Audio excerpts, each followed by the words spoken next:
Big developments are engulfing the peninsula following Moon-Trump summit last week. President Moon Jae-in has officially proposed the fourth inter-Korean summit, saying he wants to talk whenever North Korea is ready, regardless of time and place. North Korean leader Kim Jong-un, during his policy speech last week, has hinted at the possibility of a third North Korea-U.S. summit. For an in-depth discussion on where the two Koreas and the U.S. stand now, we turn to Dr. Se-ryeon of Kyung University. It's always good to have you with us. Good to be here. President Moon Jae-in, while proposing another round of inter-Korean talks, has said that he welcomes North Korean leader Kim Jong-un's will to keep the dialogue alive. And he also mentioned that North Korean leader Kim Jong-un showed strong will for a nuclear-free Korean peninsula.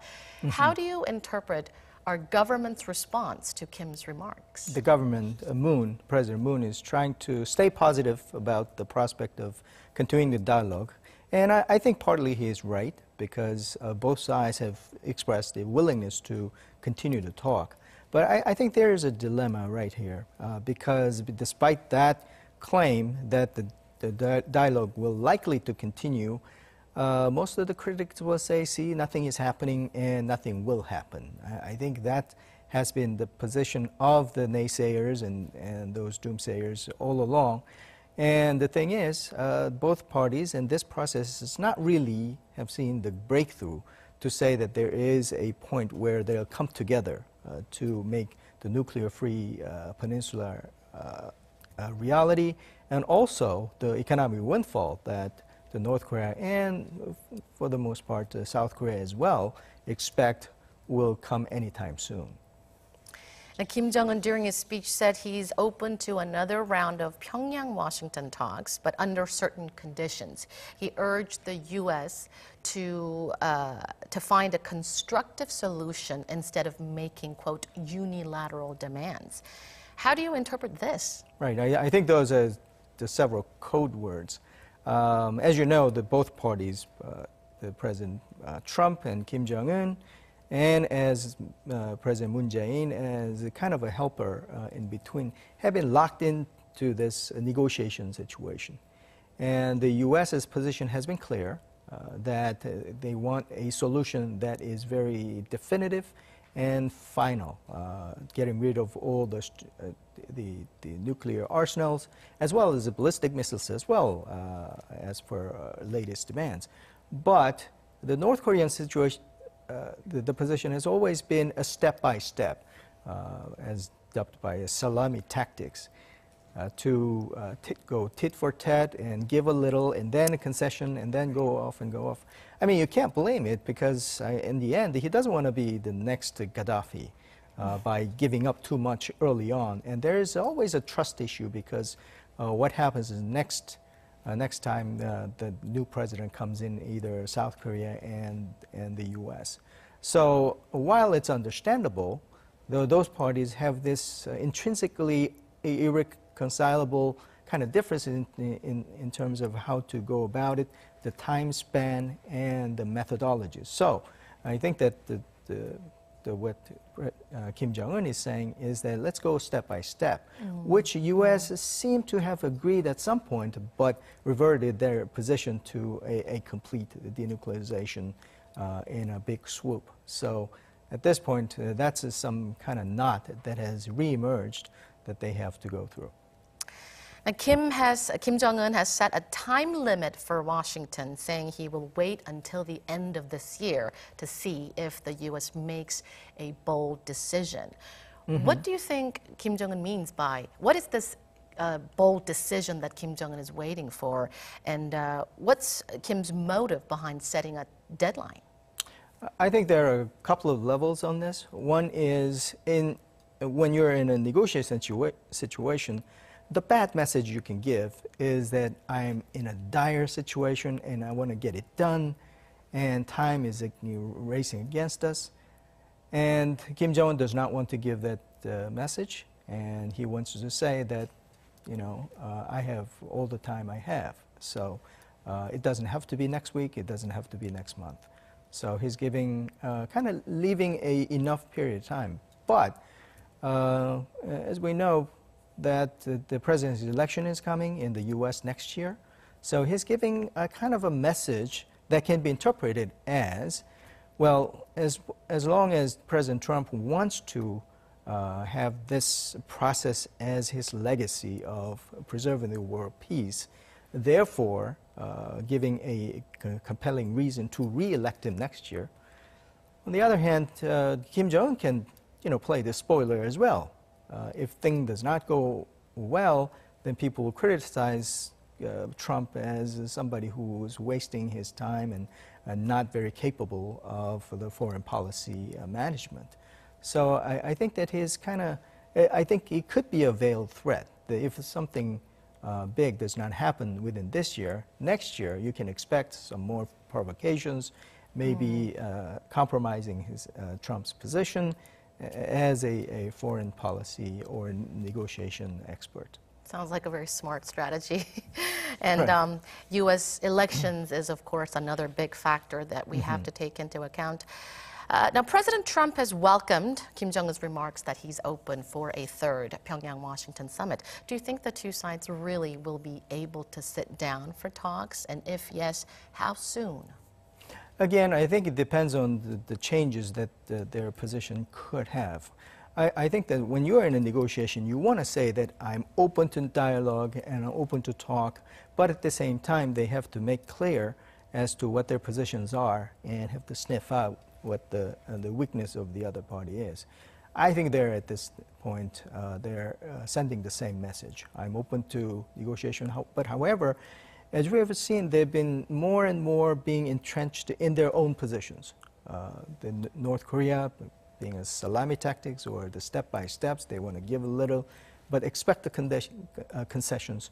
But U.S. saying that, well, there has to be one big kind of mother of all the negotiation solutions as to getting rid of the nuclear weapons and ballistic missiles.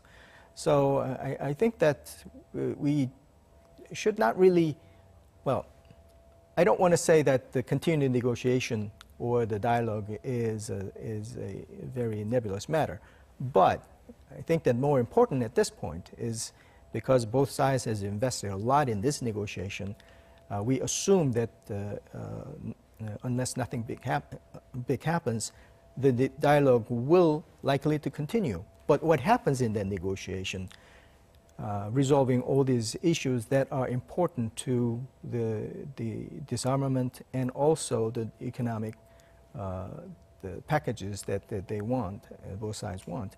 I think that those details have to be worked out. So at this point, both sides have to kind of work on the small details rather than just saying that there has to be a big top-down approach.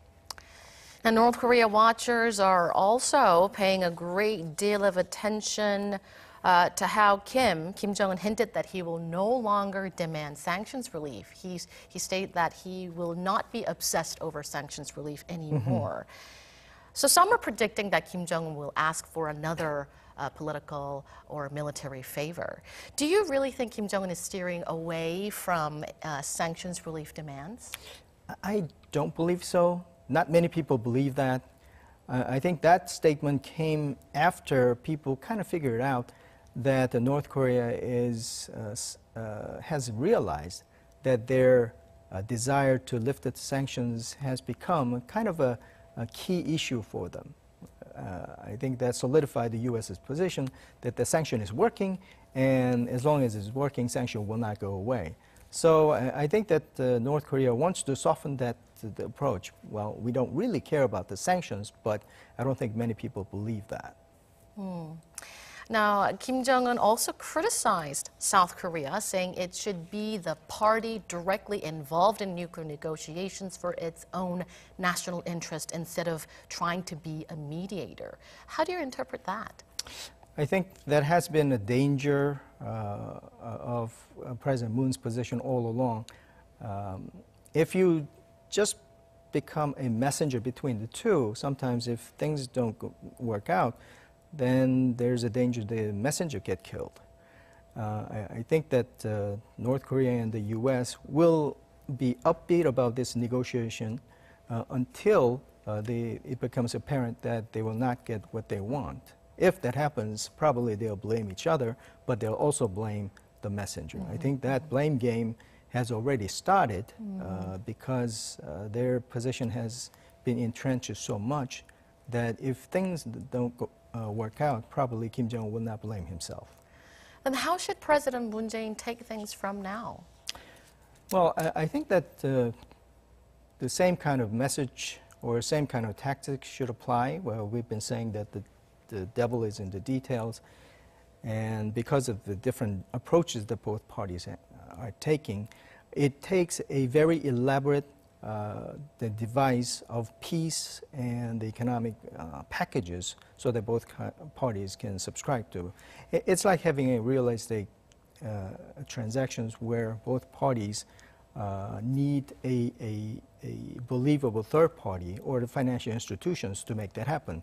A lot of times it's an escrow. So in this political negotiations, you want somebody who will take a role of escrow or the trust or surety companies or whatever, so that they'll present the package that both parties can subscribe to, which requires a thoughtful strategizing, and it involves not just going to one place and the other to relay messages or try to bring both parties in the middle, because I don't think it'll happen. He needs to have a kind of package or the strategies that both parties can kind of give a little but take a little, but in a substantially different ways. Now, the possibility of sending a special envoy to North Korea is being raised, and preparations are likely to begin soon for the next round of InterKorean summit. Do you think the InterKorean summit can be materialized soon? And what are some of the obstacles that could stand in the way? I don't think there is any hesitation on both parties to talk about it, but as long as North Korea believes that the South Korea can help them to soften the positions of the U.S. or build a trust between the two, I think that this will be constructive. But at this point, the North Korea and the U.S. probably figured out the true positions of each other fairly well, and that's the basis of their entrenchment in both positions. So I'm not sure if by just meeting and talking about the both parties' positions will do much. At this point, I think that the strategizing has to take place in the Blue House, and that the package has to be elaborate enough and foolproof enough that the U.S. and North Korea will subscribe to. But that is a very tall order at this point. Now, many reports suggest that North Korean leader Kim Jong-un might meet with Russian President Vladimir Putin soon, more specifically before or after Beijing's One Belt, One Road Forum at the end of this month. If they meet, what could be the potential topics at the table? Well, we've seen North Korea's effort to reach out to other countries. And in a typical negotiation situation, you want your friend on your side, whether it be white knights or alternatives. And probably North Korea has secured a pretty good position with China, as all indications are. Probably Russia would be another option they are seeking. Last time when they had the meeting, probably things did not work out as North Korea wanted, but this time they're trying again. And probably they'll try again in the future opportunities. Thank you, Dr. Song, as always, for sharing your insights with us. My pleasure. And that wraps up this edition of News in Depth. Thank you for watching. I'll be back with more analysis on hot button issues, same time tomorrow.